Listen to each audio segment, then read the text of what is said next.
Black was black की वजह से बहुत सारे लोग, हजारों लोग जो है वो उनकी डेथ हो गई।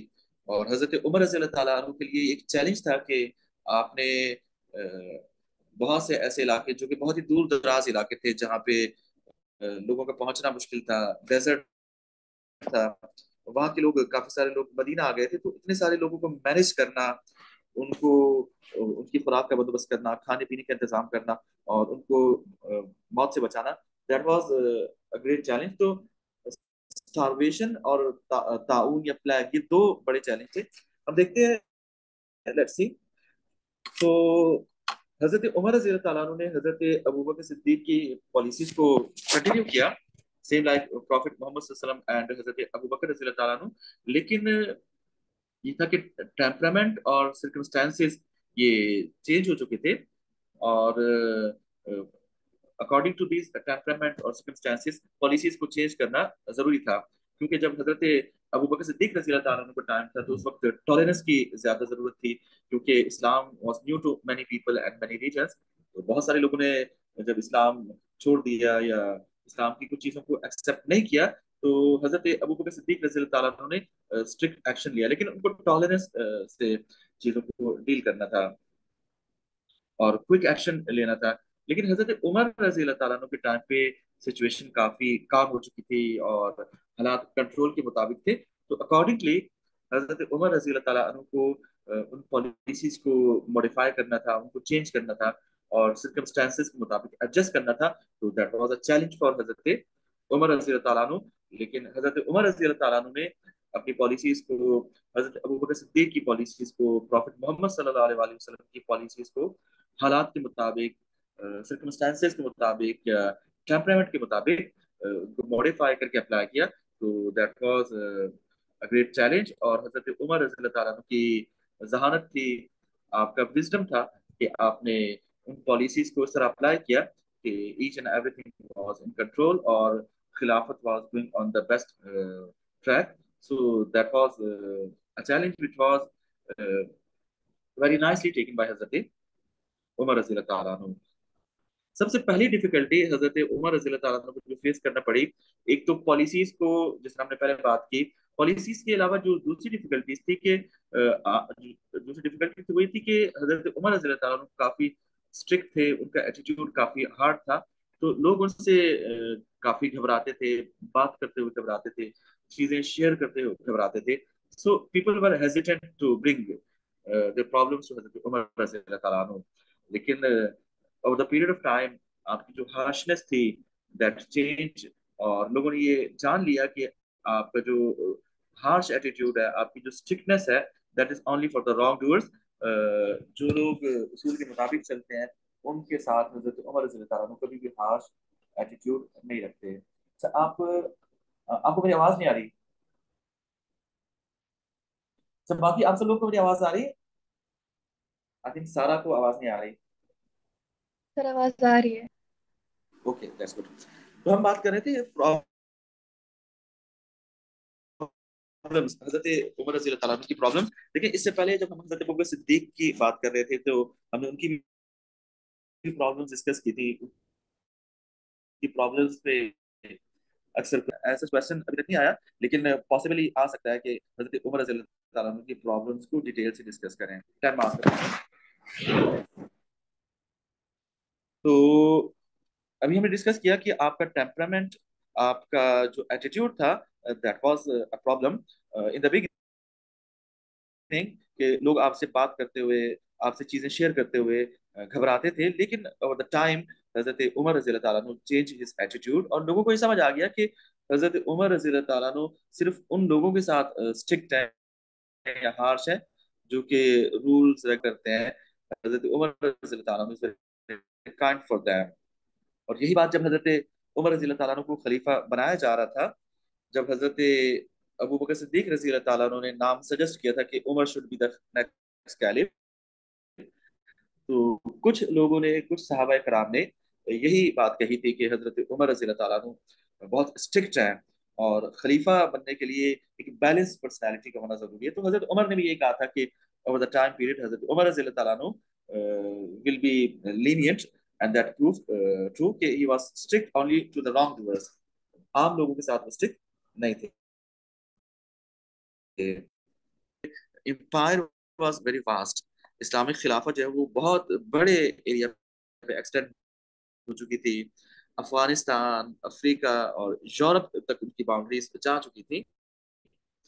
सो इतने बड़े इलाके को उस टाइम पे मैनेज करना और एडमिनिस्ट्रेशन को संभालना, एडमिनिस्ट्रेटिव मेजर्स लेना, अकाउंटेबिलिटी इस्टेब्लिश करना, हर बात की खबर रखना, जिस तरह के हमने देखा कि हजरत उमर रजी अल्लाह तआला अन्हु इवन बैटल फील्ड्स भी जब जंग हो रही होती थी तो उनको बैटल फील्ड की सिचुएशन से आगाह किया जाता था और वो डिसीजन लेके मदीने में बैठ के 1300-1400 किलोमीटर दूर से आप बैटल्स को भी कंट्रोल करते थे। तो ये एक डिफिकल्ट टास्क था, एक चैलेंज था कि इतनी बड़ी एम्पायर को कंट्रोल किया जाए, एडमिनिस्ट्रेशन को कंट्रोल किया जाए। बट हजरत उमर रजी अल्लाह तआला अन्हु उन्होंने इस चैलेंज को बहुत अच्छे तरीके से निभाया और इतनी वास्ट एम्पायर, अफगानिस्तान और आप इस तरफ देखें तो सेंट्रल एशिया से स्टार्ट होती थी और बलूचिस्तान और ये तमाम इलाके यहाँ से स्टार्ट होते फिर अफ्रीका तक, लेकिन कभी भी कोई ऐसा इशू नहीं हुआ, कोई प्रॉब्लम नहीं हुआ। और हजरत उमर रजी अल्लाह तआला अन्हु ने आपसे पहले जितने भी दुनिया में रूलर गुजरे हैं उससे ज्यादा अच्छे तरीके से इतनी बड़ी एम्पायर को आपने कंट्रोल किया। और कम्युनिकेशन उस जमाने में बहुत डिफिकल्ट होती थी, लेकिन हमने डिस्कस किया था बैटल्स में कि हजरत उमर रजी अल्लाह तआला अन्हु ने पोस्टल सिस्टम को बहुत ज्यादा इंप्रूव किया और खासतौर पे वॉर्स में और वॉर्स के अलावा भी गवर्नमेंट एडमिनिस्ट्रेशन के सिलसिले में आपने हर थोड़े थोड़े फासले पे आपने पोस्ट बनाई जहाँ पे हॉर्स राइडर्स होते थे।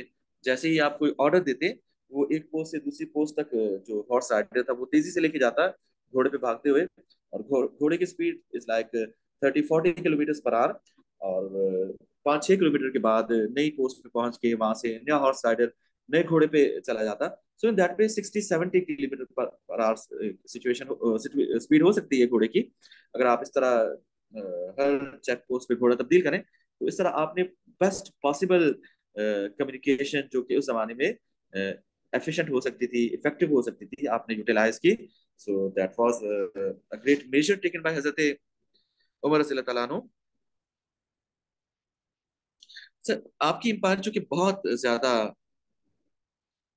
वसी थी, तो आपको बहुत ज्यादा हिंड्रेंसेस का, चैलेंजेस का सामना था। Most importantly governance of justice के इतनी बड़ी एम्पायर में जहाँ पे तरह तरह के लोग थे और तरह तरह के ट्राइब्स थे, बारबैरिक ट्राइब्स भी थे अफ्रीका के, और बहुत दूर दराज इलाके में मंगोलियन मंगोलियन ट्राइब्स भी थे, पर्शियन ट्राइब्स थे। तो इन तमाम इलाकों में जस्टिस मेंटेन करना और अकाउंटेबिलिटी इस्टेब्लिश करना ये एक चैलेंज था जो हजरत उमर रज़ी अल्लाह तआला ने इसको बहुत अच्छे तरीके से इसको टैकल किया। अनदर चैलेंज या डिफिकल्टी वाज दैट कि उस जमाने की दो सुपर पावर्स, दो ही सुपर पावर्स थी, तीसरी चाइना था। तो जो बड़ी सुपर पावर्स थी पर्शियन एम्पायर और रोमन या बसेंटीनियन एम्पायर, तो as they were destroyed by the Muslims और मुसलमानों ने उनको डिफीट किया था, they were plotting conspiracies against the Islamic state. It was a challenge के उस जमाने की सुपर पावर्स की कॉन्स्पिरेसीज को फेस करना, उनको टैकल करना और उनको हैंडल करना, दैट वाज अ डिफिकल्टी और challenge which was tackled by Hazrat Umar रज़ी अल्लाह तआला अन्हु।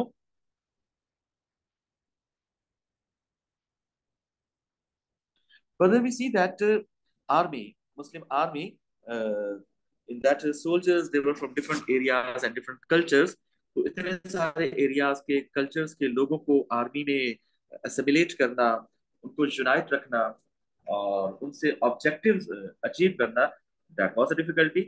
लेकिन हजरत उमर रजी अल्लाह तआला अन्हु ने आर्मी को बहुत अच्छे तरीके से ऑर्गेनाइज किया और कभी भी कोई ऐसा प्रॉब्लम इमर्ज नहीं हुआ which would be based on culture or language या किसी और ऐसी बुनियाद पे। all people from different languages, cultures, tribes, whether they were from Africa or from Afghanistan or from Central Asia, all of them they were united under the banner of Islam, Islamic force, और Islamic force में हमेशा unity कायम रही। और ये possibility थी कि इतने बड़े पैमाने पे आपने कंपेन्स की against Persian empire, Roman empire, बहुत बड़ी बड़ी जंगें हुई। तो ये पॉसिबिलिटी थी कि that could be a failure because of the difference among the soldiers, लेकिन ऐसी कोई भी सिचुएशन कभी भी रिपोर्ट नहीं हुई। On the other hand Roman army, Persian army, they were also large armies, but उनकी डिफीट होने की एक बड़ी रीजन ये भी थी कि they were not united as Muslim army was united, so that was a challenge. Furthermore, we see that forces को और एडमिनिस्ट्रेशन को रेगुलेट करना, उनका डिसिप्लिन मेंटेन रखना, और इतने बड़े एरिया पे एम्पायर को मैनेज करना, that was really a challenge, जिसको हजरत उमर रज़ी अल्लाह तआला अन्हु ने बहुत अच्छे तरीके से इन मार्वलस वे आपने इसको निभाया। इसी वजह से आज भी जो इवन दो हिस्टोरियंस जो कि मुस्लिम्स नहीं है, जिनको आप इम्पार्शल भी कह सकते हैं, वेस्टर्न हिस्टोरियंस भी, वो भी जब हजरत उमर रज़ी अल्लाह तआला अन्हु को डिस्कस करते हैं, आपके नाम के साथ उमर द ग्रेट मेंशन किया जाता है। So that is really credit given to Hazrat Umar रज़ी अल्लाह तआला अन्हु इवन बाय द एनिमीज, कि उन्होंने भी हजरत उमर रज़ी अल्लाह तआला अन्हु को हिस्ट्री का अजीम तरीन हुक्मरान करार दिया। अच्छा, एक और इसके बाद जो इम्पोर्टेंट टॉपिक है, सब टॉपिक है, इसमें आपको, अच्छा, ये टॉपिक आपको क्लियर हो गया कि what were the main challenges? Any question?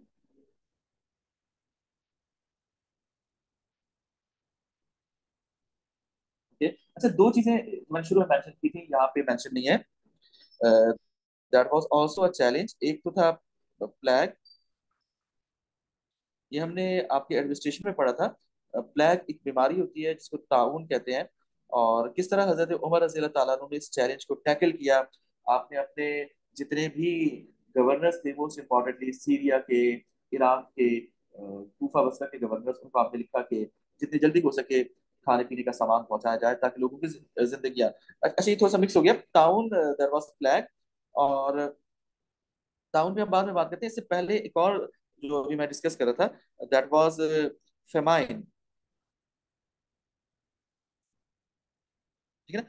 Famine को कहत कहते हैं। तो famine was the main issue, यानी बारिशें कम होने की वजह से, क्रॉप्स ना होने की वजह से कहत साली यानी खुराक की कमी हो गई, मोस्ट इम्पोर्टेंटली इन अरेबिया, सेंट्रल अरेबिया, और मदीना, मक्का वगैरह, हिजाज वगैरह के इलाकों में।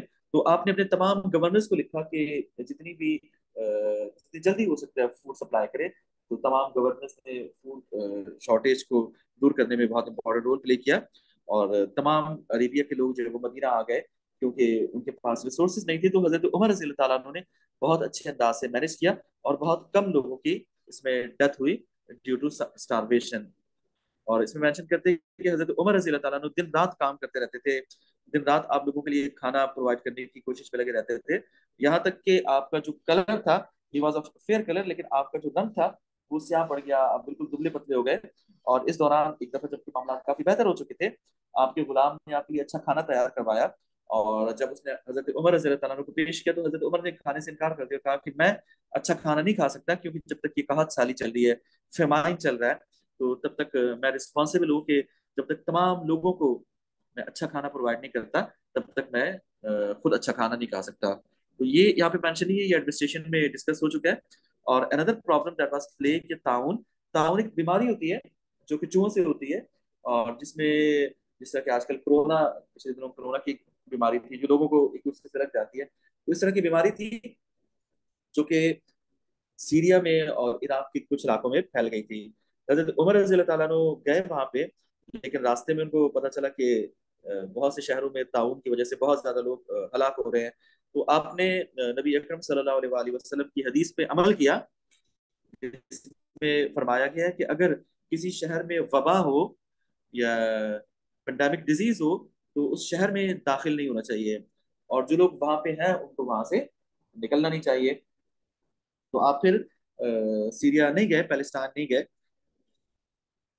इसी तरह मुसलमानों के जो सुप्रीम कमांडर थे, अबू उबैदा बिन अल जर्रा, जो कि बैटल ऑफ यरमूक में भी कमांडर थे, अबू उबैदा बिन अल जर्रा। तो अबू उबैदा बिन अल जर्रा की डेथ भी ताउन की बीमारी से सीरिया में हुई, डिमास्कस में। और सीरिया की कॉन्क्वेस्ट के बाद अबू उबैदा बिन जर्रा को वहाँ का गवर्नर बना दिया गया था। हजरत खालिद बिन वलीद भी वहाँ के एक प्रोविंस के गवर्नर रहे। तो जो मिलिट्री कमांडर्स थे, उनको हजरत उमर रजी अल्लाह तआला अन्हु ने जब ये तमाम इलाके फतह हो गए तो आपने उनको वहां का गवर्नर बना दिया था। तो governors during the time of Hazrat Umar रजी अल्लाह ताला अन्हु, most of them they were military governors. तो ताउन एक बीमारी थी, ये एक बड़ा चैलेंज था। तो ये दो चैलेंजेस, और इससे पहले हमने जितने डिफिकल्टीज और चैलेंजेस को मेंशन किया है, इनको आप डिटेल से मेंशन कर सकते हैं। फेमाइन की और प्लेग की डिटेल्स आपको एडमिनिस्ट्रेशन में मिल जाएंगी, हमने पहले वहां पे डिस्कस कर ली है। तो आई होप के डिफिकल्टीज, प्रॉब्लम्स, चैलेंजेस या इश्यूज ये आपको क्लियर हो गया।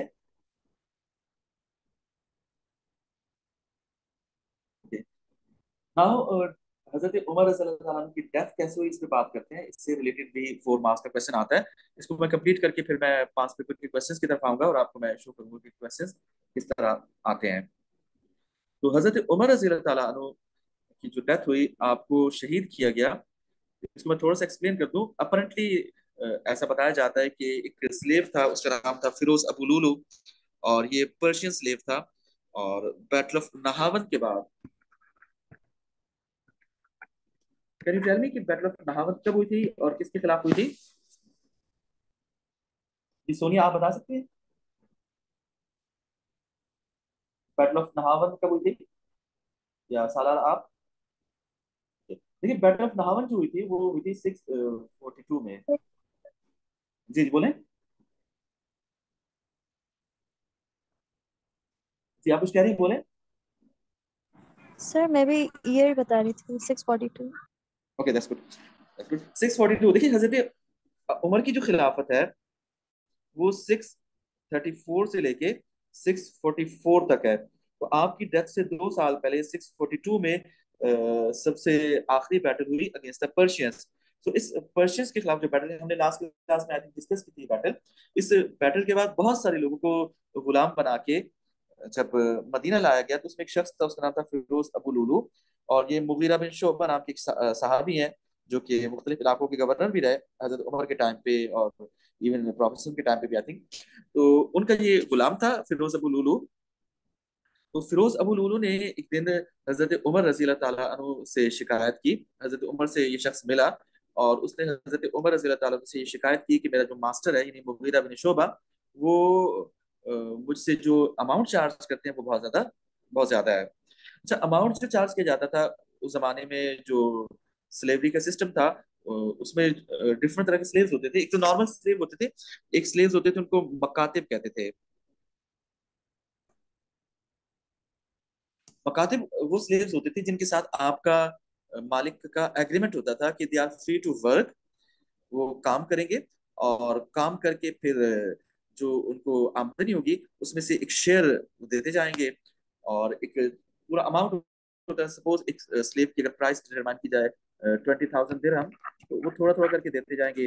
रोज का 1 दिरहम दे दिया, या महीने के 30 दिरहम दे दिए, ये सारा जो भी म्यूचुअल अंडरस्टैंडिंग से तय किया जाता था। तो मकातिब एक टाइप की स्लेव्स की। तो Firoz Abu Lulu he was also a मकातिब स्लेव। तो मकातिब का मतलब ये होता है कि आप पैसे देके आजाद हो जाएंगे। तो फिरोज अबू लुलु हजरत उमर रज़ी अल्लाह अन्हु के पास आया और उसने कंप्लेन की कि मेरा जो मास्टर है मुगीरा इब्न शोबा, वो मुझसे बहुत ज्यादा अमाउंट चार्ज करता है। हजरत उमर ने पूछा कि कितना अमाउंट चार्ज करता है, तो उसने बताया कि मुझसे रोजाना का 1 दिरहम लेता है। यू नो वेल कि हजरत उमर रज़ी अल्लाह अन्हु का जस्टिस बहुत मशहूर था। आप हमेशा अदल इंसाफ से फैसला फरमाते थे। तो आपने पूछा कि तुम क्या क्या कर लेते हो, तुम्हारे पास स्किल्स कौन कौन से हैं, क्योंकि पैसे कमाने के लिए स्किल चाहिए होता है। तो उसने काफी सारे स्किल्स बताया। उसने कहा मैं खंजर भी बना लेता हूँ, तलवारें भी बना लेता हूँ, और उसने कहा कि मैं स्किन की एम्ब्रॉयडरी या उस तरह की जो चीजें स्किन से बनती हैं वो भी बना लेता हूँ।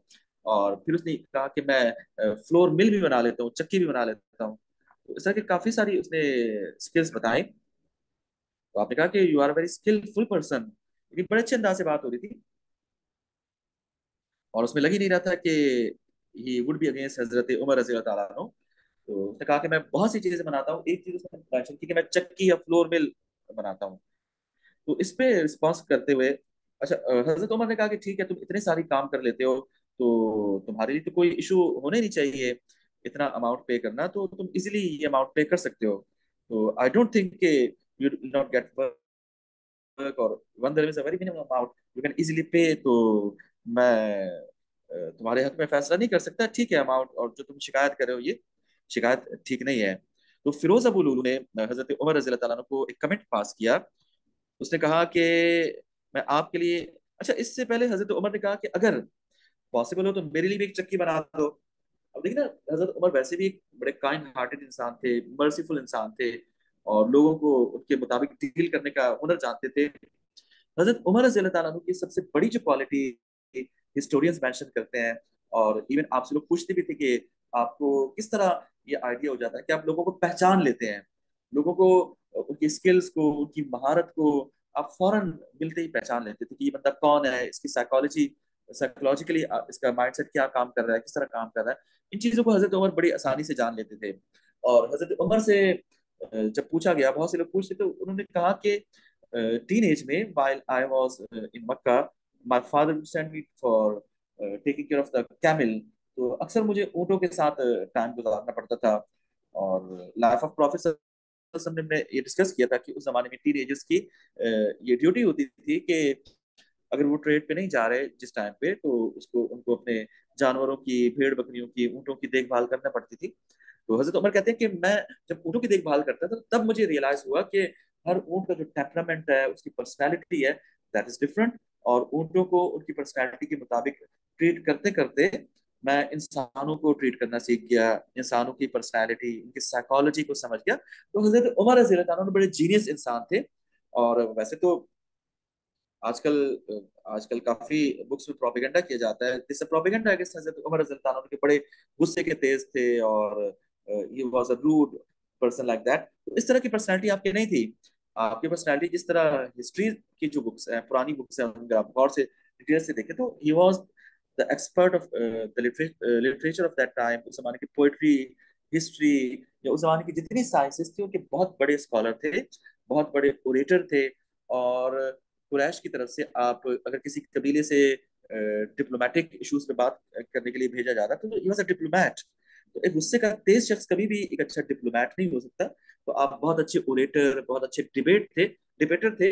तो इससे पता चलता है कि आप की जो क्वालिटी थी, that was a great quality, कि आप लोगों को बड़े अच्छे तरीके से जज कर लेते थे, और आपकी खिलाफत में यही क्वालिटी आपके काम आई। तो हजरत उमर रजी अल्लाह ने फिरोज को भी जज कर लिया कि ये शख्स गलत बात कर रहा है, और इसका जो ऑब्जेक्टिव है वो कुछ और है। अच्छा, आप रहमदिल भी थे, तो आपने फिरोज से कहा कि ठीक है, तुम अगर चक्की बना लेते हो, फ्लोर मिल बना सकते हो, तो मेरे लिए भी एक चक्की बना दो।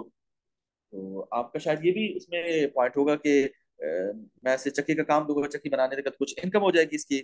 और इसका जो गिला है कि हजरत अबू मूसा अशरी, जो मुगीरा बिन शुबा जो है, वो जो मास्टर है, वो ज्यादा चार्ज कर रहे हैं, तो कुछ मेरी तरफ से भी कंट्रीब्यूशन हो जाएगा। तो उसने जो कमेंट पास किया, उसने कहा कि मैं आपके लिए ऐसी चक्की बनाऊंगा कि दुनिया याद रखेगी। तो apparently that was a threat for हजरत उमर रज़ी अल्लाह तआला अन्हु। उसने आपको ढके छुपे अल्फाज में ये थ्रेट कर दिया था कि he was not a friend of Hazrat Umar रज़ी अल्लाह तआला अन्हु, बल्कि वो आपका कोई दुश्मन है। लेकिन हजरत उमर रज़ी अल्लाह तआला अन्हु ने इसके बावजूद भी कोई बॉडीगार्ड अपॉइंट नहीं किए, और वो शख्स वहां से चला गया। और 2-3 दिन के बाद उस शख्स ने फजर की नमाज में, हजरत उमर रज़ी अल्लाह तआला अन्हु नमाज लीड कर रहे थे, तो वो आपके पीछे चादर ओढ़ के खड़ा हो गया। कोई इसको पहचान नहीं पाया कि ही इज नॉट अ मुस्लिम और नॉन मुस्लिम। फजर का वक्त था, तो नमाज के दौरान उसने एक पॉइजनस ड्रैगन से, जिसपे जहर लगा हुआ था, उसने आप पे अटैक किया।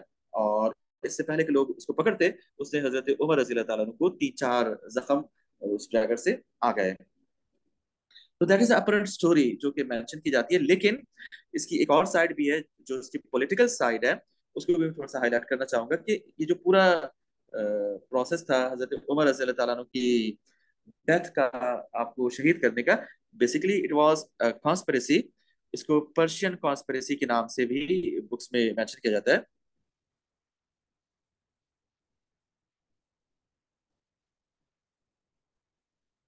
Persian conspiracy. अच्छा, this conspiracy was made by the defeated army generals, जो कि पर्शियन आर्मी जिसको डिफीट हुई थी, आखिरी डिफीट मैंने पहले मेंशन किया था कि बैटल ऑफ नहावन में। तो बैटल ऑफ नहावन के बाद पर्शियंस ये बात समझ गए कि हम मुसलमानों को कभी भी बैटल फील्ड में या मिलिट्री फ्रंट पे हरा नहीं सकते। तो उन्होंने ये फैसला किया कि we need to change the warfare.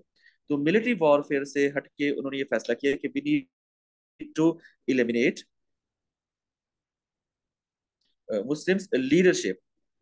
और यू नो वेर की leadership that was Hazrat Umar रजी अल्लाह तआला अन्हु। तो उन्होंने फैसला किया कि ये जितना कुछ हुआ है हमारी हजारों साल से कायम किंगडम को, एम्पायर को, अगर किसी शख्स ने डिस्ट्रॉयड किया है तो दैट इज हजरत उमर रजी अल्लाह तआला अन्हु। क्योंकि देखिए ना, हजरत मोहम्मद सल्लल्लाहु अलैहि वसल्लम के दौर में तो सिर्फ अरेबिया था।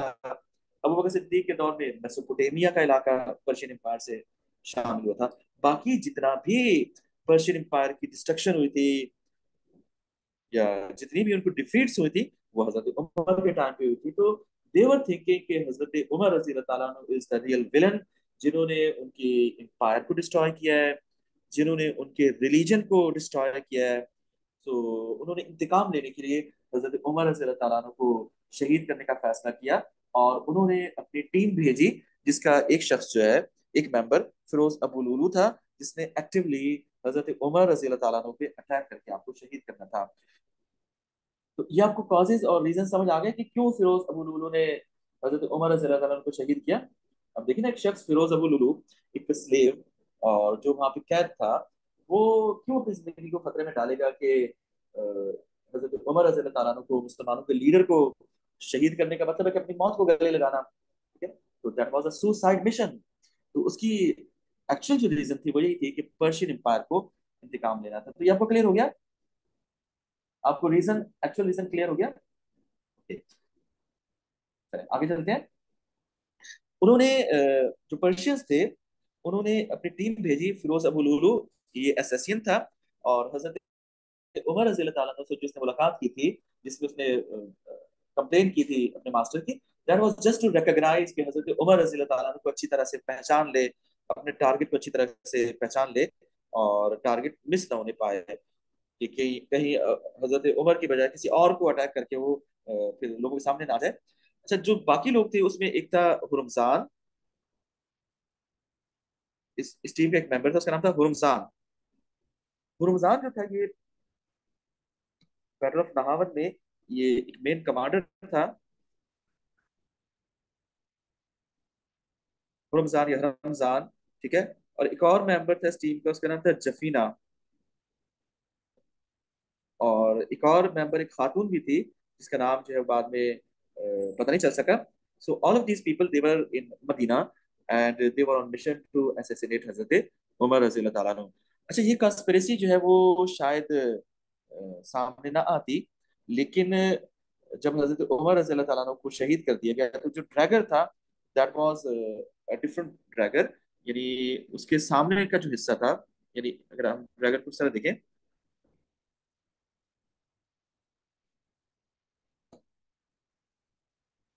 तो ड्रैगर के सामने का हिस्सा था, उसमें दो हिस्से थे। यानी उस ड्रैगर को आसानी पहचाना जा सकता था। ठीक है, इस तरह का ड्रैगर था। तो फिरोज अबू लुलू से जारी बात है वो ड्रैगर भी बरामद कर लिया गया।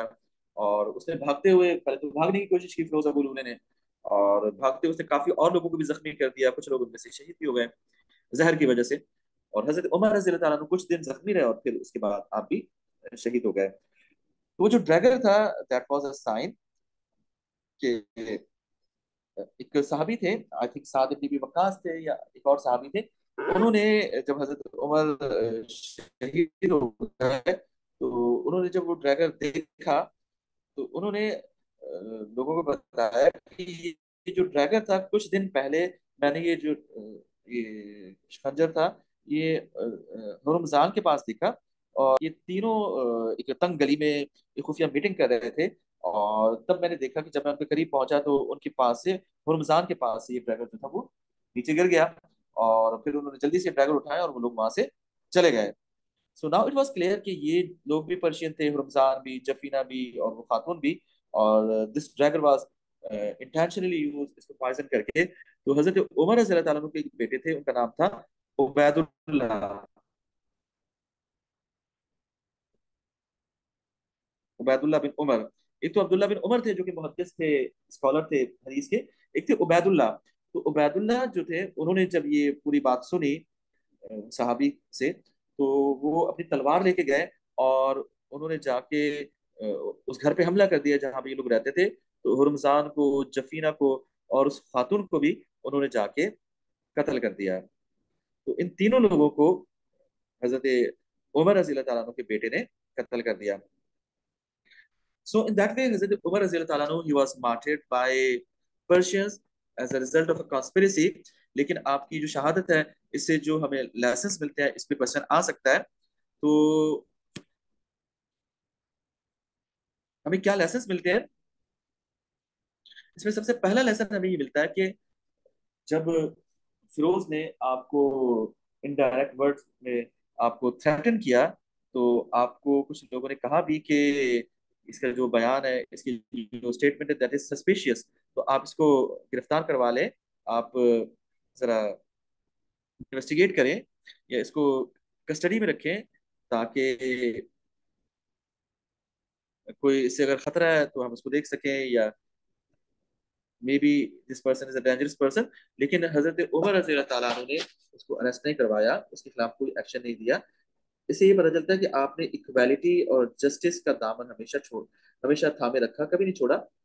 और हर सिटीजन को आपने इक्वल राइट्स दिए, इवन दैट वाज प्रिजनर या स्लेव था, उसको भी आपने विदाउट एनी एविडेंस गिरफ्तार नहीं करवाया। तो पहली बात तो हमें ये नजर आती है कि आपने जस्टिस और इक्वालिटी को कभी भी, इवन अपने पर्सनल रिवेंज के लिए खास तौर पे, आपने नहीं छोड़ा। सेकेंडली, आपने कोई बॉडीगार्ड या कोई प्रोटोकॉल नहीं रखा, इससे आपकी सिंप्लिसिटी नजर आती है और आपका अल्लाह ताला पे ट्रस्ट नजर आता है। तो जब आप पे अटैक हुआ, आप अनगार्डेड थे। इन द सेम वे हजरत अली रजी अल्लाह तआला को जब अटैक हुआ, आपको भी शहीद किया गया, आप भी अनगार्डेड थे, आपने भी कोई गार्ड्स नहीं रखे। सो इट शोज दैट हजरत उमर रजी अल्लाह तआला he was very simple in dealing, और आपने अल्लाह पे ट्रस्ट किया हमेशा, और प्रॉफिट मोहम्मद सल्लल्लाहु अलैहि वसल्लम के तरीके को फॉलो किया कि आप भी गार्ड्स नहीं रखते थे। और आपका ये यकीन था कि जब जिंदगी जानी होगी, अल्लाह की तरफ से अजल होगी, बुलावा आएगा, तो कोई भी मुझे नहीं बचा सकता। तो आपने अल्लाह पे भरोसा रखा और सिंप्लिसिटी से। और फिर आपको इसमें एक्सेसिबिलिटी नजर आती है कि हजरत उमर रजी अल्लाह तआला अन्हु इतनी बड़ी इंपायर के हुक्मरान होने के बावजूद, तीन कॉन्टिनेंट्स में आपकी गवर्नमेंट फैली हुई है, और आप इतने एक्सेसिबल हैं कि कोई भी शख्स आपसे कभी भी किसी भी वक्त चाहे तो मुलाकात कर सकता था। तो accessibility accessibility is very important quality आजकल के लीडर्स के लिए, खास तौर पे कि लीडर को एक्सेसिबल होना बहुत जरूरी है, आम पब्लिक का उस तक पहुंचना। तो कि आजकल के सिचुएशन जैसे circumstances ऐसे हो गए हैं कि अगर थ्रेट हो तो फिर हमें मेजर्स या सिक्योरिटी मेजर्स अपनाने चाहिए। लेकिन सेम लाइक के सिक्योरिटी मेजर्स भी इस तरह के हो कि पब्लिक को उससे कोई फर्क ना पड़े, उनकी रूटीन डिस्टर्ब ना हो। जैसे आप यूरोप में या अमेरिका में जाते हैं, तो वहाँ के जो मिनिस्टर्स हैं या इवन प्रेसिडेंट्स हैं, उनकी सिक्योरिटी भी इस लाइक कॉमन पीपल, आम लोगों को इतना फील नहीं होता कि there is something special over there, हर कोई उनसे मिल सकता है। तो that is actually from prophet सल्लल्लाहु अलैहि वसल्लम, और खुलफाए राशिदीन का तरीका जिसको उन्होंने फॉलो किया हुआ है। फर्दर हम ये देखते हैं कि हजरत उमर रज़ी अल्लाह तआला अन्हु ने ये क्वेश्चन किया कि मुझे जिस शख्स ने अटैक किया है, वेदर दैट इज अ मुस्लिम और नॉन मुस्लिम। तो जब उनको बताया गया कि that is a non Muslim, तो फिर आपने अल्लाह ताला का शुक्र अदा किया और कहा कि अल्लाह का करम है कि मैंने मुसलमानों के हुकूक अच्छे से पूरे किए, और किसी मुसलमान ने मुझ पे हमला नहीं किया। नॉन मुस्लिम तो जाहिर बात है वो एनिमीज थे, पर्शियन एनिमीज ही थे, वो तो हजरत उमर से इंतकाम लेना चाहते थे। लेकिन आपने अल्लाह का शुक्र अदा किया कि कोई मुसलमान जो है वो मुझसे खफा नहीं है, तमाम मुसलमानों के हुकूक मैंने पूरे किए। फर्दर अगर ये जो दूसरा वाक्य है जिसमें आपसे उस गुलाम ने ये डिमांड की कि उसके अमाउंट को कम किया जाए, आपने इंसाफ के मुताबिक फैसला दिया, तो इसको भी आप रिलेट कर सकते हैं कि आपकी फेयरनेस, आपका जस्टिस, कि आपने बिल्कुल फेयर डिसीजन दिया, और फिर उसको रिफ्यूज कर दिया कि उसे किसी भी किस्म की रिलैक्सेशन पेमेंट में नहीं दी जा सकती, क्योंकि उसके पास जो स्किल्स है उससे तो वो बहुत ज्यादा पैसे कमा सकता है, उसे एक दिनम के लिए परेशान होने की जरूरत नहीं है। तो इसमें हमें हजरत उमर रज़ी अल्लाह अन्हु का फेयरनेस, उनका जस्टिस, उनका नोबल एटीट्यूड नजर आता है कि उन्होंने अपनी जिंदगी की परवाह किए बगैर हक पे मबनी फैसला दिया।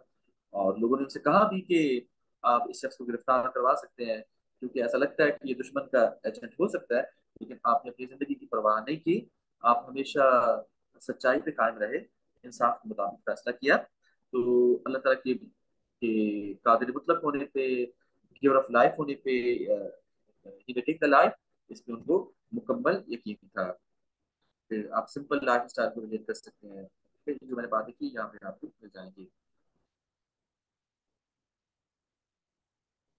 अच्छा, एक और बात, इम्पोर्टेंट बात ये इसमें आप रिलेट कर सकते हैं कि जब आपकी शहादत हुई, आप नमाज में थे, तो उसमें हम रिलेट कर सकते हैं कि उनके लिए नमाज की कितनी इंपॉर्टेंस थी।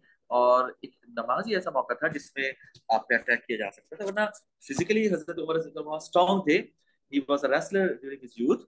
और जहर की वजह से भी, जहर के बावजूद भी, बहुत खतरनाक तरीन पॉइजन था, उसके बावजूद भी आप कुछ दिन सरवाइव कर गए, तो इट शोज के आप फिजिकली बहुत ज्यादा स्ट्रांग थे। तो नमाज के अलावा कोई ऐसा मौका नहीं था कि आप पे अटैक किया जा सकता। तो इसीलिए जो दुश्मन था उसने नमाज के मौके का इंतखाब किया, क्योंकि हजरत उमर रज़ी अल्लाह तआला नमाज में इतने ज्यादा बिजी होते थे, इतने ज्यादा महव होते थे कि उनको अपने आस पास का होश नहीं रहता कहते थे।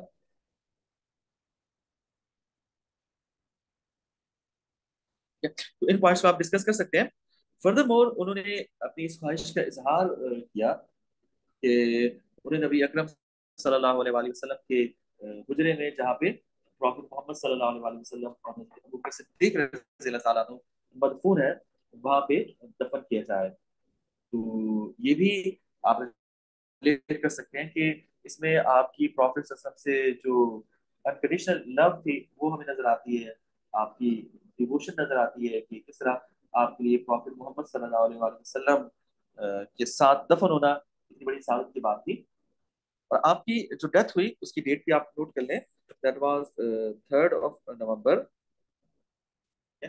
और 644 AD। और इस्लामिक डेट्स भी बहुत इंपॉर्टेंट होती हैं। तो इट वाज 26 of Zulhijjah, और इट वाज 23rd AH। ये आप गिरफ्त में मेंशन कर सकते हैं। बल्कि अगर आपसे ये क्वेश्चन पूछा जाता है कि what lesson you learn from the way Hazrat Umar was मार्टिर्ड, तो आप सबसे पहले इसको आइडेंटिफाई करें कि हजरत उमर रज़ी अल्लाह की डेथ कब हुई। तो आप मेंशन करें कि हजरत उमर रज़ी अल्लाह ताला अन्हु, the second rightly guided caliph, was martyred on 3rd of November 644 CE, और according to Islamic calendar 26th of Zilhaj 23 AH। और his age was around 60-61। तो in that way a chapter, a golden era of Islam ended। और आपने 10 साल और तकरीबन 73 days, यानी 10 years and 73 days, that is the complete duration of this खिलाफत।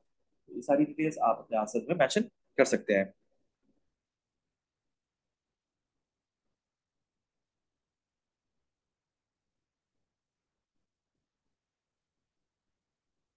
तो इसके अलावा कुछ और चीजें यहाँ पे आपको नजर आ रही है, मैं आपको शेयर करूंगा, that is related to P1 के इसके कन्वर्जन और ये सारी चीजें, और सिग्निफिकेंस ऑफ हिज रूल, इस पे भी हम क्वेश्चंस पे बात करते हैं। तो मुझे एक मिनट दें, मैं जरा इसको, इस डॉक्यूमेंट को बंद करके फिर मैं चेक करता हूँ आपसे। यहाँ तक आपको क्लियर हो गया? Any question?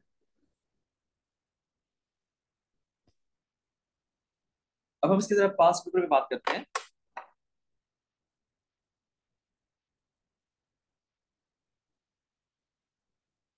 देखिए, मैंने आपको एक रिसोर्स पैक भी शेयर किया है, अगर किसी में आप में से किसी के पास रिसोर्स पैक नहीं है तो आप मुझे कहिएगा, तो आपको दोबारा शेयर कर दूंगा। रिसोर्स पैक में टॉपिकल क्वेश्चंस मिल जाते हैं आपको, तो आपको आसानी से समझ आती है कि किस तरह के क्वेश्चंस आ सकते हैं। फिर मार्किंग स्कीम भी मिल जाती है आपको। तो मैं इसको सिस्टमैटिकली जरा डिस्कस करता हूँ कि किस तरह के क्वेश्चंस आ सकते हैं। हजरत उस्मान तो आज नहीं हो पाएगा, अच्छा नेक्स्ट क्लास में हजरत उस्मान पे बात करेंगे। देखिए, कोई सी भी दो बैटर्स का काउंट एक ही क्वेश्चन आ सकता है। अगर आपने इनमें से कोई जो बैटल्स आपने चूज किए, दो बैटल, दो कोई से भी दो बैटल्स, तो आपके ख्याल में उनमें सबसे ज्यादा इंपॉर्टेंट बैटल कौन सी थी? तो इन बैटल्स की इंपॉर्टेंस हमने डिस्कस की थी। अगर आपने बैटल ऑफ दहावत चूज किया तो वो क्यों इंपॉर्टेंट है, battle of Qadisiyyah, battle of यरमूक, तो इस तरह का क्वेश्चन आ सकता है। एक्सपेंशन पे क्वेश्चन आ सकता है कि trace the expansion of Islamic empire Umar के टाइम पे, तो इसमें आपको रोमन बैटल्स को भी और पर्शियन बैटल्स को भी ब्रीफली मेंशन करना है। किसी भी बैटल की डिटेल्स में आपको नहीं जाना। आप हजरत उमर के खलीफा बनने से और उसके बाद फिर पर्शियन कंपेन्स, रोमन कंपेन्स, इनको आपने सिस्टमैटिकली डिस्कस करना है। और खासतौर पर बैटल ऑफ यरमूक को आपने लास्ट में मेंशन करना है, बैटल ऑफ निहावन को, बैटल ऑफ कादसिया को। इन बैटल्स को थोड़ा सा ज्यादा एलोबरेट करना है। और बाकी जो बैटल्स है, नमारक है, ब्रिज है, जलूला है, और डिफरेंट बैटल्स है, अजनादैन है, जिस तरह रोमन फ्रंट पे, इनको आपने ब्रीफली मेंशन करना है। तो एज अ होल आपको एक्सपेंशन पे बात करनी है, किसी भी एक बैटल की डिटेल पे आपको बात नहीं करनी। So, what does the way he died tell us about his character? इस पे अभी हमने बात की। ये क्वेश्चन भी आ सकता है, इसमें आप अपनी हजरत उमर की फेयरनेस को रिलेट कर सकते हैं, आप जस्टिस को, या जितने भी पॉइंट्स हमने डिस्कस किए हैं, ये सारी चीजें आप इसमें डिस्कस कर सकते हैं। तो आई होप कि ये क्वेश्चन आपको क्लियर होगा। इवेंट्स का क्वेश्चन भी आ सकता है कि हजरत उमर की खिलाफत के इवेंट्स मेंशन करें। तो इवेंट्स का अगर क्वेश्चन आता है तो उसमें आप उनके इलेक्शन, इलेक्शन के बाद फिर एक्सपेंशन, फिर फेमाइन, फिर प्रॉब्लम्स, फिर आपकी ट्रैवलिंग, इन तमाम चीजों को मेंशन कर सकते हैं। और you may and at the death of Hazrat Umar रज़ी अल्लाह तआला अन्हु। आप ब्रीफली चाहे तो की एडमिनिस्ट्रेशन को भी मेंशन कर सकते हैं। आप बता सकते हैं कि हर साल हज के मौके पे आप अपने गवर्नर्स को बुलाते थे, अकाउंटेबिलिटी, इन चीजों को भी ब्रीफली मेंशन कर सकते हैं। लेकिन main focus should be on the events. तो ये आपने सामने बात की इसकी में सी आई की, इसको आप इसमें देख के अच्छे तरीके से आप इस आंसर को डेवलप कर सकते हैं। और मैं आपको एक चार्ट शेयर करूंगा, उसमें हर कॉलम में पॉइंट्स मेंशन होंगे, कीवर्ड्स मेंशन होंगे कि अगर इवेंट्स आएंगे तो उसमें ये पॉइंट्स आ सकते हैं।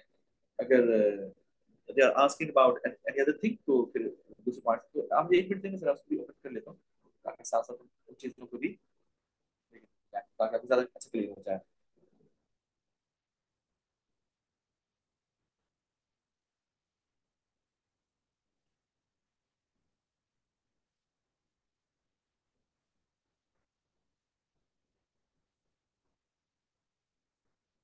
लेकिन यहाँ पे सामने चार्ट आ रहा है, ये चारों कैलिप्स का चार्ट भी मैं आपको शेयर करूंगा। तो हजरत उमर का चार्ट आप देख रहे हैं। अगर मेन इवेंट्स हो तो इलेक्शन, और फिर इसके बाद ये सारी चीजें आप मैच कर सकते हैं बैटल्स को ब्रीफ करके। ठीक है? और पॉलिसी, इसमें ये पॉइंट्स मेंशन हो सकते हैं। अप्रोच में ये सारी चीजें मेंशन हो सकती हैं। तो इन पॉइंट्स को आप देखिएगा, मैं आपको एक चार्ट शेयर करूंगा। अगर आपको कोई चीज समझ ना आ रही हो इस चार्ट में, या कोई पॉइंट आपको समझ ना आ रहा हो, तो आप नेक्स्ट क्लास में आप मुझसे डिस्कस कर सकते हैं। तो नेक्स्ट क्लास के स्टार्ट में मैं आपसे पूछ लूंगा कि अगर आपको कोई पॉइंट क्लियर नहीं है तो हमें डिस्कस में आगे चलते हैं। एडमिनिस्ट्रेशन के बारे में क्वेश्चन आ सकता है, ये भी हमने डिटेल से डिस्कस कर लिया था पहले। हजरत उमर की खिलाफत को गोल्डन पीरियड क्यों कहा जाता है?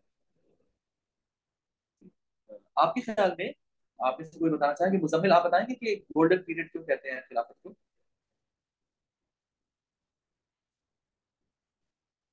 कोई एक पॉइंट आप बता दें आपके ख्याल का। अजीश आप बताएं चलें, why Hazrat Umar period is called the golden period. आप लोग भी टाइप भी कर सकते हैं, टाइप करके भी सेंड करें। मैं आपका पॉइंट लेके फिर आगे बात करता हूँ उस पर।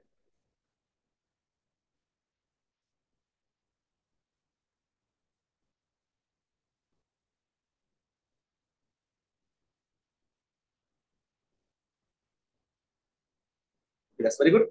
आपने बहुत अच्छा पॉइंट रेज किया कि मुस्लिम खिलाफत एक्सपैंड हुई to a very large extent, यानी 3 कॉन्टिनेंट्स तक इस्लामी खिलाफत पहुंच गई। सो इसलिए भी गोल्डन गोल्डन पीरियड कहा जा सकता है। ठीक है, फास्ट एक्सपेंशन, ठीक है, दैट्स वेरी गुड। अच्छा देखिए, ये तो हम बात कर रहे हैं 7th सेंचुरी की, 644 के आसपास। अ, इससे काफी पहले, अगर हम बिफोर क्राइस्ट में जाए तो 3rd सेंचुरी में अलेक्जेंडर ने भी बहुत बड़ा इलाका फतह किया था। उसने भी तकरीबन आधी दुनिया को अपनी खिलाफ अपनी गवर्नमेंट में शामिल किया था।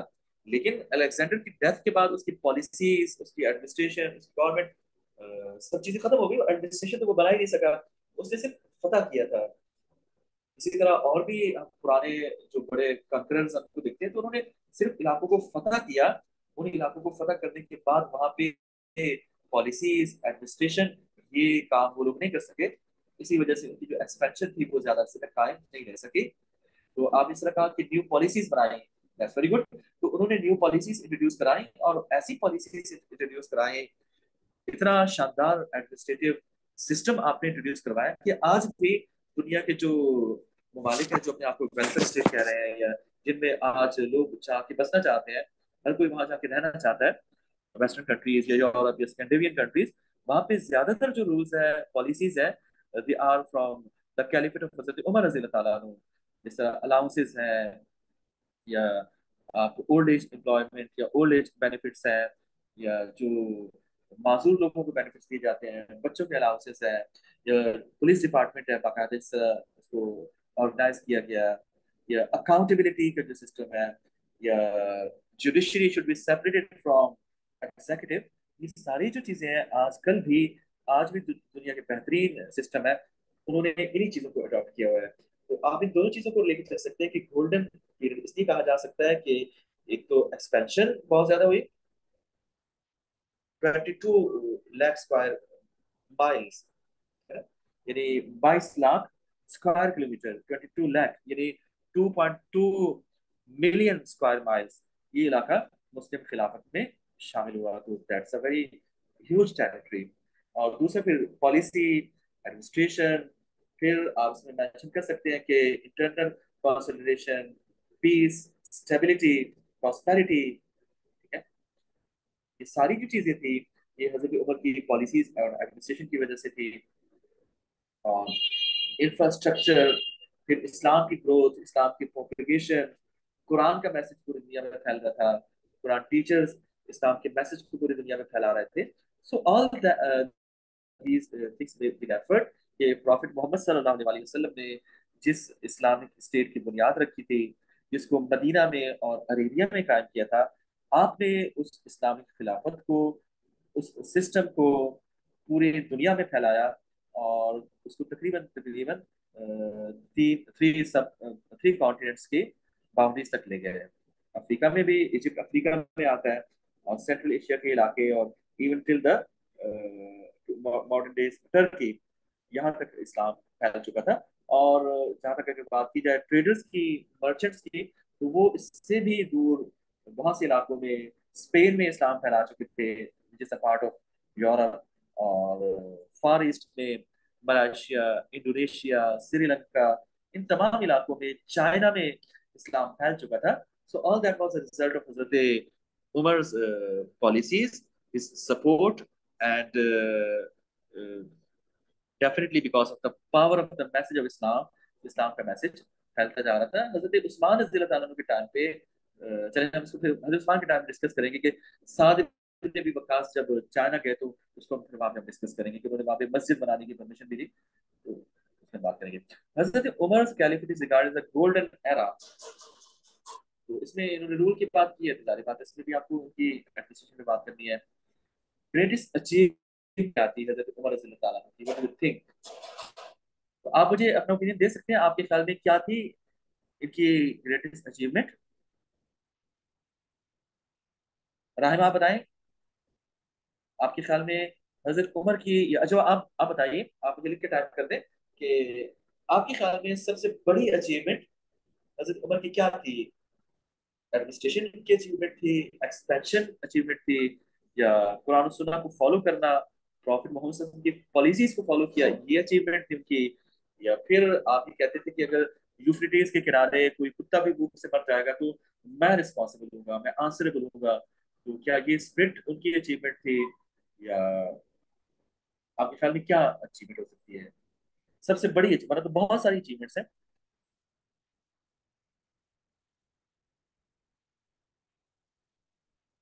तो आप जो भी इसमें पॉइंट लिखें, ठीक है ना। आप इनमें से किसी भी पॉइंट को, अकाउंटेबिलिटी को, जस्टिस को, एडमिनिस्ट्रेशन को, एक्सपेंशन को, किसी भी पॉइंट को आप लिखें तो जो भी आपको लगता है आप उसकी दलील या उसकी रीजन दे सकते हैं। तो रीजन भी पार्ट में इंपॉर्टेंट होता है। असेसमेंट ऑब्जेक्टिव टू रीजन की डिमांड करता है। तो आप उसमें रीजन दे सकते हैं कि एडमिनिस्ट्रेशन की, अगर सपोज आपने बात की कि उनकी एडमिनिस्ट्रेशन की बहुत बड़ी अचीवमेंट थी, तो आप उसमें रीजन दे सकते हैं कि बहुत वास्ट एम्पायर थी, इतनी बड़ी, इतनी वास्ट एम्पायर को इस तरह मैनेज करना, एडमिनिस्ट्रेटिव स्ट्रक्चर को इस तरह मैनेज करना, जहाँ पे 12 प्रोविंसेस थे, आजकल के दो दो तीन तीन मुल्कों के बराबर तो एक प्रोविंस था, तो 12 प्रोविंसेस थे, कुछ एडमिनिस्ट्रेटिव टेरिटरीज थी, आर्मीनिया, अजरबैजान। तो इतनी बड़ी एम्पायर में एडमिनिस्ट्रेशन को उन्हीं पैटर्न्स पे चलाना जो कि प्रॉफिट मोहम्मद सल्लल्लाहु अलैहि वसल्लम और हज़रत अबू बकर सिद्दीक रज़ी अल्लाह तआला अन्हु ने डिवाइस किए थे, या कुरान और सुन्नत से जिनकी कूट मिलती है, ये बहुत मुश्किल था, लेकिन आपने इसको बहुत अच्छे से मैनेज किया। पूरी एम्पायर में चाहे वो कोई भी प्रोविंस हो, पीस हो गया, ट्रैंक्विलिटी हो गई, जस्टिस था, इक्वालिटी थी, टॉलरेंस था लोगों में, और अकाउंटेबिलिटी थी। आपके जो अकाउंटेबिलिटी डिपार्टमेंट के हेड थे मोहम्मद बिन मसलिमा, वो जिस इलाके में जाते वहाँ के लोग खौफ से कांपना शुरू हो जाते, वहाँ के जो हुक्मरान, वहाँ के जो एडमिनिस्ट्रेटर्स थे कि मे बी दिस कंप्लेन, और वो हर वक्त एक्टिव रहते थे, अटेंटिव रहते थे, ताकि किसी भी किस्म की कंप्लेन हजरत उमर तक ना पहुंचे या कोई ऐसा काम ना हो, तो आप इसको रख सकते हैं। So the conquest of Persia was one of the was great achievement. Write an account of the two battles fought with the Persians during this time. तो यहाँ पे आपको सिर्फ पर्शियन की बैटल की बात करनी है, कोई सी भी दो बैटल्स, आप नमारक की बात कर सकते हैं, ठीक है, और इसके अलावा बैटल ऑफ ब्रिज की बात कर सकते हैं, बैटल ऑफ बुवेब की, कादसिया की, निहावन की, जलूला की। तो इनमें से किसी भी दो बैटल्स को डिस्कस किया जा सकता है। तो कोई सी भी दो बैटल्स का क्वेश्चन भी आ सकता है, और बैटल्स को वो मेंशन भी कर सकते हैं कि क्वेश्चन में बता दे कि यरमूक की बात करें, नहावन की बात करें, इसमें से कौन सी बैटल इंपॉर्टेंट थी। तो इसमें से आप अगर यरमूक को चूज करते हैं तो आप बता सकते हैं कि यरमूक की बैटल इसलिए इंपॉर्टेंट थी कि इसमें मुसलमानों को जो विक्ट्री मिली, उसके बाद पूरे सीरिया पे उनका कंट्रोल कायम हो गया। byzantine एम्पायर हमेशा के लिए दफन हो गई, और उसके बाद कभी भी byzantine आर्मी के साथ इन इलाकों में दाखिल नहीं हो सके। हजारों साल से जो, या सैकड़ों साल से जो रूल चल रहा था रोमस का, वो हमेशा के लिए खत्म हो गया। फिर आप बता सकते हैं कि इस जंग के बाद बैतुल मक़दस या पैलेस्टाइन मुसलमानों के कंट्रोल में आ गया। या फिर आप बता सकते हैं कि हजरत खालिद बिन वलीद रजी अल्लाह तआला की सबसे बड़ी और सबसे बेहतरीन जंग थी, जिसमें उनकी स्ट्रेटेजी आज भी वेस्टर्न स्कूल्स में भी पढ़ाई जाती है कि the way he led the army, या जिस तरह उन्होंने अपने से कई गुना बड़ी आर्मी को बेहतरीन स्ट्रेटेजी से आपने डिफीट किया। तो इज इट क्लियर? आगे चलें। अच्छा, फर्दर हम ये देखते हैं कि बैटल ऑफ यरमूक पे डायरेक्ट क्वेश्चन भी आ सकता है, बैटल ऑफ कादसिया में भी 10 मार्क्स का क्वेश्चन आ सकता है, और लास्ट ईयर बैटल ऑफ नहावन में भी 10 मार्क्स का क्वेश्चन आ चुका है। बैटल ऑफ जलूला पे भी अगर एग्जामिनर चाहे तो 10 मार्क्स का क्वेश्चन दे सकता है। तो ये भी हो सकता है।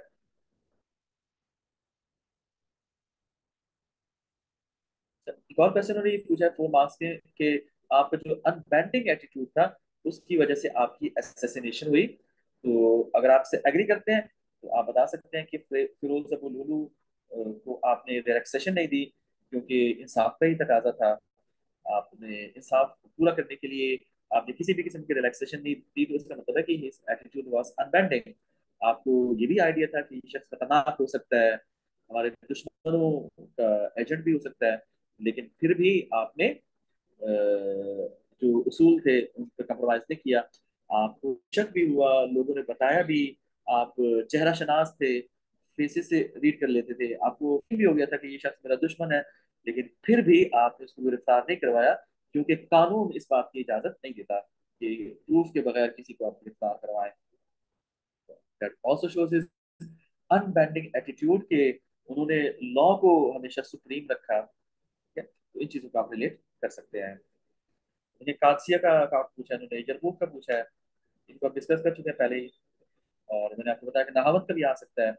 अच्छा, ये बड़ा इंपॉर्टेंट क्वेश्चन है कि बेटर मिलिट्री लीडर थे या बेटर एडमिनिस्ट्रेटर थे। एडमिनिस्ट्रेशन की तो हमने काफी डिटेल से बात की थी एडमिनिस्ट्रेशन में, लेकिन अगर आप उनकी मिलिट्री लीडरशिप को भी देखें तो आप बेहतरीन एडमिनिस्ट्रेटर मिलिट्री लीडर थे, क्योंकि आपकी जो पॉलिसीज थी, देखिए ना, अगर बात करते हैं उनकी मिलिट्री लीडरशिप की, अगर आप इस पॉइंट को सपोर्ट करते हैं कि ज्यादा बड़े मिलिट्री लीडर थे, तो आप बैटल ऑफ कादसिया को रिलेट कर सकते हैं कि 634 में सेम टाइम पे रोमन रोमन एम्पायर के खिलाफ और पर्शियन एम्पायर के खिलाफ दो बड़ी मेजर बैटल्स होने जा रही थी। रोमन एम्पायर के खिलाफ बैटल ऑफ यरमूक होने जा रही थी, और पर्शियन एम्पायर के खिलाफ बैटल ऑफ कादसिया होने जा रही थी। और ये दोनों एक दूसरे को सपोर्ट भी कर रहे थे, रोमन एम्पायर और पर्शियन एम्पायर। लेकिन आपने इन दोनों को आपस में मिलने नहीं दिया, इन दोनों को एक दूसरे की हेल्प नहीं करने दी। आपने बैटल ऑफ यरमूक को पहले स्टार्ट करवाया, और बैटल ऑफ कादसिया में भी Muslim forces at the same time they had reached to the battlefield, लेकिन आपने 3 महीने तक डिले करवाया। आपने डायलॉग स्टार्ट करवाए, साद इब्न अबी वक्कास से कहा कि जब तक मैं ऑर्डर न दूं आपने जंग स्टार्ट नहीं करनी। तो 3 महीने तक बैटल ऑफ कादसिया से पहले जो डायलॉग होते रहे, that was a military strategy adopted by हजरत उमर रजी अल्लाह ताला अन्हु, ताकि बैटल ऑफ यरमुक से, रोमन फ्रंट से मुस्लिम आर्मीज फ्री हो जाए, तो उन आर्मीज को यहाँ बुला के यहाँ मुसलमानों को री किया जा सके। तो आपको आइडिया था कि पर्शियन एम्पायर की बहुत बड़ी फोर्सेस हैं और हमारे पास इतनी बड़ी फोर्स नहीं है, तो आपने डिले करवाया बैटल को, और आपने वेट करवाया कि यरमुक की बैटल का नतीजा आ जाए। तो उसके दो फायदे होंगे। पहला फायदा ये होगा कि वहां से हमें रिजर्व फोर्स मिल जाएगी, रीइंफोर्समेंट मिल जाएगी, तो पहला ही फायदा। और दूसरा ये कि इसका साइकोलॉजिकल जो इम्पैक्ट पड़ेगा पर्शियंस पे, दैट वुड बी डिवास्टेटिंग। तो वो बहुत ज्यादा काम करेगा मुसलमानों पे। ये पर्शियंस को पता चल जाएगा कि उनकी जो सपोर्ट थी रोमन्स की तरफ से, पॉसिबल सपोर्ट थी, वो अब उनको नहीं मिलने वाली। और मुसलमानों ने जब रोमन्स को डिफीट कर दिया, जो कि पर्शियंस से ज्यादा स्ट्रांग थे, तो पर्शियंस को भी मुसलमान इजीली डिफीट कर लेंगे। और this strategy worked in a very good way. आपने फौरन लिखा आफ्टर द बैटल ऑफ यरमुक, आपने फौरन अबू उबैदा बिन जर्राह को लिखा कि एक रीइंफोर्समेंट आर्मी सेंड करे, अराउंड आई थिंक 6,000 या 10,000 आर्मी। और काका बिन अमर उसके पहले दस्ते के सरबराह थे, और they reach in the battlefield. और काका बिन अमर ने भी अपनी रीइंफोर्समेंट आर्मी को छोटी छोटी जो प्लाटून्स होती है उनमें डिवाइड किया, और हर थोड़ी थोड़ी देर के बाद रीइंफोर्समेंट पहुंचना शुरू हुई। तो मैदान जंग में जब दूसरा दिन था, बैटल ऑफ कादसिया शुरू हो चुकी थी, तो मुस्लिम रीइंफोर्समेंट आना शुरू हो गई। हर थोड़ी थोड़ी देर के बाद 500-600 सोल्जर्स आते आते ही वो बहुत तेजी से, बहुत जोरदार आवाज से नारे तकबीर लगाना शुरू कर देते हैं, और बहुत ही जोश खरोश के साथ वो बैटलफील्ड में शामिल हो जाते। तो पर्शियंस ने देखा कि हर थोड़ी देर के बाद इनके बहुत सारे सोल्जर्स आ रहे हैं, तो उन्होंने से ये नतीजा अखज किया कि इनकी कोई बहुत बड़ी आर्मी आ रही है। तो तभी हर थोड़ी देर के बाद थोड़े थोड़े सोल्जर्स आ रहे हैं, तो उससे भी बहुत ज्यादा पे इम्पैक्ट हुआ। तो इसलिए आप रिलेट कर सकते हैं मिलिट्री एडमिनिस्ट्रेशन में। आप बहुत सारी और बातें भी ऐड कर सकते हैं कि आपने कंटोनमेंट्स बनाए, आपने कूफा, बसरा, फुस्तात और कुछ और ऐसे शहर स्ट्रेटेजिक लोकेशंस पे बनाए जहाँ पे दुश्मन से खतरा हो सकता था। कूफा बसरा नए शहर थे जो आपने बनाए, ये मिलिट्री कंटोनमेंट्स थी। तो यहाँ पे जो कि पर्शियन एम्पायर से खतरा था, रोमन एम्पायर से खतरा था, तो आपने यहाँ पे कंटोनमेंट्स बनाई, बैरिक्स बनवाए। इसी तरह इजिप्ट में रोमन एम्पायर मेडिटेरेनियन सी क्रॉस करके आ सकती थी, तो वहां पे आपने फुस्तात का शहर बसाया, दैट वाज आल्सो मिलिट्री कंट्रोलमेंट। इस चीजों को भी रिलेट कर सकते हैं। फिर आप इसमें फर्दर बता सकते हैं कि आपने प्रॉपर सैलरी और तमाम सिस्टम को शुरू करवाया, और मोस्ट इम्पोर्टेंटली आपने जो सोल्जर्स थे उनके रैंक्स, उनके ऑफिसेज, उनको आपने टारगेट किया। और फिर आपने छुट्टी उट्टी का सिस्टम था, हॉलीडेज का सिस्टम था कि 4 महीने के बाद किसी सोल्जर्स को बैटलफील्ड में नहीं रोका जाता था। So all that was start by Hazrat Umar रज़ी अल्लाह ताला अन्हु। इसको डिटेल से डिस्कस किया था, तो ये मैंने आपको रिपीट कर दिया। फर्दर दिस क्वेश्चन, जो नेक्स्ट क्वेश्चन आ रहा है, ये भी आपकी एडमिनिस्ट्रेशन से रिलेटेड है। वर्डिंग चेंज है, लेकिन question is about reforms and administration. तो दैट्स वेरी सिंपल। आप इसकी मार्किंग स्कीम को देखिएगा, अगर कोई भी आपको उसमें एम्बिग्विटी हो तो आप इसको मेंशन मुझे आप बता सकते हैं। इन्होंने स्पेसिफाई कर दिया कि 5 चीजों पे बात करनी है आपने। कोई सी भी 5 रिफॉर्म्स की आपने बात करनी है, इसमें आप आंसर में जो चीजें मेंशन है, जो कि सारी चीजें हम डिस्कस कर चुके हैं पहले ही, तो इसको मैं रिपीट नहीं करा। बैतुल माल या फाइनेंशियल डिपार्टमेंट, रेवेन्यू डिपार्टमेंट की बात हो चुकी है, कंस्ट्रक्शन पे, इंफ्रास्ट्रक्चर पे सारी चीजों की बात हो चुकी है। अगर आप में से किसी ने अगर वो लेक्चर अटेंड नहीं किए, तो इसकी मैंने जो वीडियोस हैं हजरत उमर रज़ी अल्लाह तआला की एडमिनिस्ट्रेशन की, मैंने 3 वीडियोस जो है वो अपलोड भी की है। तो सॉरी अगर आपने ये, या जो आपने क्लास अटेंड नहीं की, तो आप वीडियोस को भी देख के आप वहां से इनको देख सकते हैं। चलिए आगे चलते हैं और फिर इसको वाइंड अप करते हैं। ग्रेटेस्ट क्वालिटी क्या हो सकती है हजरत उमर रज़ी अल्लाह तआला की? तो इसमें आप अपना ओपिनियन दे सकते हैं। आप कह सकते हैं कि इंसाफ करना उनकी बड़ी क्वालिटी थी, या आप ये कह सकते हैं कि फर्म एटीट्यूड इनकी बड़ी क्वालिटी थी, या फिर आप ये भी कह सकते हैं कि हजरत उमर रज़ी अल्लाह तआला की सबसे बड़ी क्वालिटी ये थी कि वो इंसानों को पहचान लेते थे कि किस शख्स से कौन सा काम लेना है, कौन सा शख्स किस फन का माहिर है, या एडमिनिस्ट्रेशन के लिए कौन सा शख्स मुनासिब है। तो आप तो लोगों को पहचानते थे, या मतलब शनासी जिसको कहते हैं उर्दू जबान में, कि इंसान को पहचान लेना, लोगों को की साइकोलॉजी को समझ लेना, तो ये भी आपकी बड़ी क्वालिटी थी जो कि आपको बहुत काम आई अपने गवर्नेंस अपॉइंट करने में, एडमिनिस्ट्रेटर्स अपॉइंट करने में, क्योंकि आपकी डीलिंग हमेशा इंसानों से थी। तो आपने जिन लोगों को भी अपॉइंट किया, all of them they prove to be very efficient, very good administrators. Even आप देखिए हजरत माविया रज़ी अल्लाह तआला अन्हु जितने बाद में चार्जेस लगाए गए, he was the best administrator. और इस तरह अमर बिन अल आस, इन तमाम लोगों से आपने वो काम लिया जो कि ये बेहतरीन तरीके से कर सकते थे। तो ये पॉइंट भी आप बता सकते हैं, रेस कर सकते हैं कि लोगों को पहचान लेना ये उनकी सबसे बड़ी क्वालिटी थी। इसी वजह से आपकी एडमिनिस्ट्रेशन, आपके एडमिनिस्ट्रेटर्स, आपका government system, that was the best in the world.